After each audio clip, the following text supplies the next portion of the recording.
বাংলাদেশের খুব কাছেই জনপ্রিয় ভ্রমণ গন্তব্য মেঘালয়, যা প্রতিবেশী দেশ ভারতের পূর্ব রাজ্যে অবস্থিত। এটি তার অসামান্য সুন্দর রাজধানী শিলংয়ের জন্য বিশেষভাবে পরিচিত।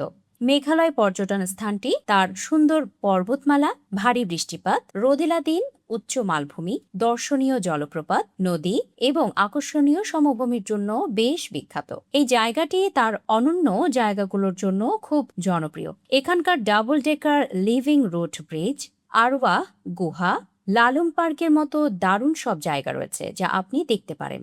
সংস্কৃতে মেঘালয় মানে মেঘ বা মেঘের আবাস।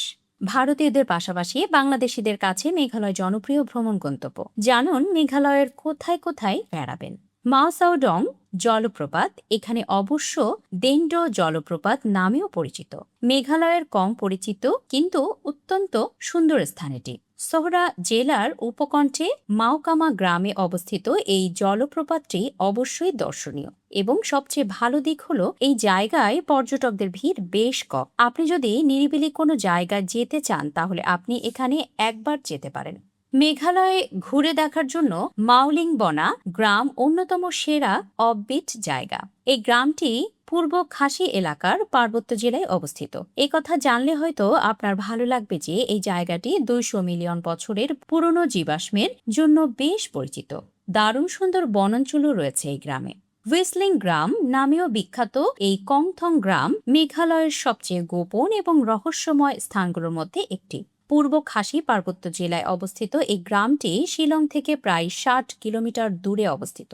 জায়গাটি নিঃসন্দেহে সুন্দর। প্রকৃতি উপভোগ করতে চাইলে এই জায়গায় আপনাকে আসতেই হবে। এই জায়গা অ্যাডভেঞ্চার সন্ধানকারীদের জন্য উপযুক্ত।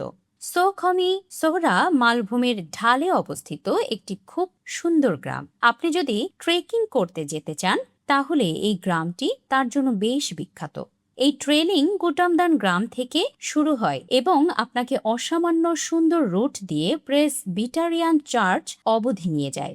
মেঘালয় একাধিক অসামান্য সুন্দর জলপ্রপাতেরও আবাসস্থল। তবে কম পরিচিত কিন্তু সুন্দর 3 স্তরযুক্ত জলপ্রপাত হল ওয়াই সাওয়াডং, যা কিনা মেঘালয়ের রাজধানী শিলং থেকে প্রায় 60 কিলোমিটার দূরে অবস্থিত।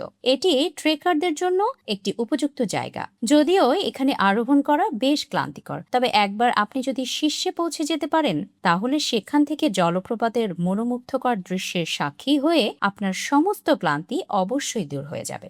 মেঘালয়ের অন্যতম লুকোনো রত্ন লোলং পার্ক জোয়াই থেকে প্রায় 7 কিলোমিটার দূরে অবস্থিত। ক্রাংশুরি জলপ্রপাত দেখতে সাধারণ মানুষরা প্রায়ই এই জায়গায় ট্রেকিং করে আসে। এখানে অনেকেই এই সুন্দর উদ্যান সম্পর্কে জানেন না, যেখানে একাধিক পবিত্র গাছ আছে বলে মনে করা হয়।